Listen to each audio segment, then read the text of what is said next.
நாளைக்கான வீடியோக்கான ஒரு ப்ரோமோ தாங்க வந்திருக்கு. ப்ரோமோ வந்து சூப்பராக இருந்துச்சு அப்படின்னு தாங்க சொல்லணும். அதாவது நம்ம சுடரோட அப்பாவை வந்து அடித்து அவமானப்படுத்தி வெளியில் அனுப்பி வச்சுட்டாங்க அப்படின்னு தாங்க சொல்லணும். வெளியில் அனுப்பி வச்சாங்கன்னு சொல்கிறத விட தரன்னு வந்து சட்டையை பிடிச்சே இழுத்து கொண்டு வந்து வீட்டுக்கு வெளியிலேயே போட்டு போயிட்டாங்க நம்ம மனவும் உங்கள் அப்பாவும் அப்படின்னு தாங்க சொல்லணும். அதெல்லாம் பார்க்குறப்ப சேனல் மட்டும் மறக்காமல் லைக் அண்ட் சப்ஸ்கிரைப் மட்டும் பண்ணிடுங்க.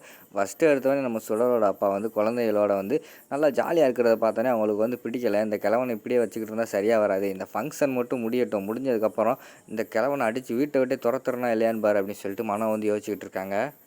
அப்போ வந்து அவங்க அப்பா வந்து சொல்கிறாங்க, இவனை இப்படியே விட்டுக்கிட்டு இருந்தால் சரியாக வராதுமா, அவனை முதல்ல வீட்டை விட்டு வெளியே அனுப்பணும் அப்படிங்கிற மாதிரி சொல்கிறாங்க. நீங்கள் ஒன்றும் கவலைப்படாதீங்கப்பா, அதுக்கு வந்து நான் பக்காவாக பிளான் போட்டு எல்லாம் வச்சுருக்கேன். நான் சொல்கிறத மட்டும் நீங்கள் செய்யுங்க, அதுக்கடுத்து நம்ம பார்த்துக்குருவோம். நம்மளாம் ஏதாவது பேசி அனுப்புனோம்னா நம்ம மேலே தான் கெட்ட பேர் வரும். அவரை ஃபஸ்ட்டு தூண்டுவோம், அவர் வந்து நம்ம மேலே ஏதாவது ஆக்ஷன் எடுக்கட்டும், அதுக்கடுத்து நம்ம அவரை தூக்கி வெளியில் போட்டுருவோம் அப்படிங்கிற மாதிரி சொல்லிவிட்டு நம்ம மனம் வந்து பிளான் போட்டுக்கிட்டு இருக்காங்க. சரின்னு சொல்லிட்டு சாப்பிட்ற நேரமும் வந்துடுச்சு. அந்த நேரத்தில் வந்து குழந்தைங்கள்லாம் வந்து அந்த சுடரோட அப்பா வந்து கூப்பிட்றாங்க, வாங்க தாத்தா போய் சாப்பிடுவோன்னு கூப்பிட்றாங்க. சரின்னு சொல்லிட்டு ஃபஸ்ட்டு பந்தியிலே வந்து சுடரோட அப்பா குழந்தைங்க எல்லாம் உட்காந்துடுறாங்க. அந்த நேரத்தில் வந்து நம்ம மனோவோட அப்பா வராங்க. பார்த்தவொடனே, யோ நீ எல்லாம் பெரிய மனுஷன் தானே, கொஞ்சமாவது கூறுபாடு இருக்காயா அப்படிங்கிற மாதிரி சொல்கிறாங்க. என்ன சார் என்னாச்சு அப்படிங்கிற மாதிரி சொன்னோடனே, வீட்டுக்கு கெஸ்ட்டு எத்தனை பேர் வந்திருக்காங்க, அவங்க சாப்பிட்றத விட்டுவிட்டு நீ சோத்துக்காக அலையிறவன் தானே, சோத்துக்கு தானே இங்கே வந்திருக்க, நீ எதுக்கு இங்கே வந்து உட்காந்துருக்க அப்படிங்கிற அவமானப்படுத்துகிறாங்க. சார் கொஞ்சம் பார்த்து பேசுங்க, வார்த்தையெல்லாம் தப்பாக பேசிக்கிட்டு இருக்கீங்க அப்படிங்கிற மாதிரி வந்து சுடரோட அப்பா சொல்கிறாங்க. உனக்கு என்னையா மரியாதை, சோத்துக்கு செத்தவன் தான் நீ சோத்துக்காக தான் நீங்கள் அலைஞ்சிக்கிட்டு இருக்க அப்படிங்கிற மாதிரி சொல்கிறாங்க. சார் நான் வந்து உங்களோட பெரிய மனுஷன், அதுக்காவது மரியாதை கொடுங்க அப்படிங்கிற மாதிரி சொல்லிகிட்டு இருக்காங்க. இதெல்லாம் அந்த பக்கம் நின்று மனம் வந்து வெயிட் பண்ணிக்கிட்டு இருக்காங்க. கரெக்டான சமயத்துக்கு போவோம் அப்படின்னு சொல்லிட்டு அவங்க வந்து வெயிட் பண்ணிக்கிட்டு இருக்காங்க. முதல்ல இந்த இடத்த விட்டு எந்திரியா, எதுக்கே உட்காந்துக்கிட்டு இருக்க, நீ எல்லாம் கடைசியில் தான் சாப்பிட்ணும், இருக்கிற எல்லாம் சாப்பிட்டது போக மீதி இருக்கும், அதை நீ சாப்பிட்டு போ அப்படிங்கிற மாதிரி சொல்லிட்டு அவமானப்படுத்துகிறாங்க.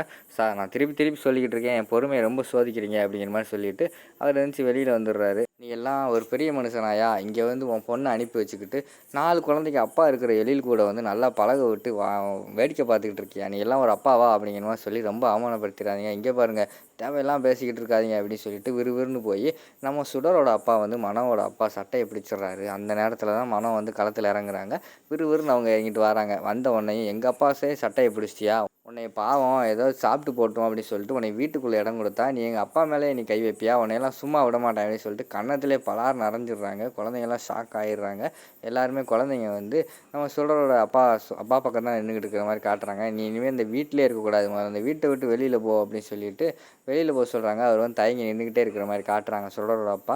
நீ சொன்னால் கேட்க மாட்டேன், இத்தனை பேர் முன்னாடி உன்னை அவமானப்படுத்தினா தான் சரியாக வரும் அப்படின்னு சொல்லிட்டு அவரோட சட்டையை பிடிச்சி தரன்னு இழுத்து கொண்டு போய் கேட் இருக்குல்ல, அந்த கேட்டுக்கு வெளியில் கொண்டு போய் மனம் வந்து கீழே தள்ளி விடுற மாதிரி காட்டிக்கிட்டு இருக்காங்க. அவரும் பெரிய ஒரு பாவம் என்ன செய்வார், அவரும் கீழே விழுந்துடுறாரு.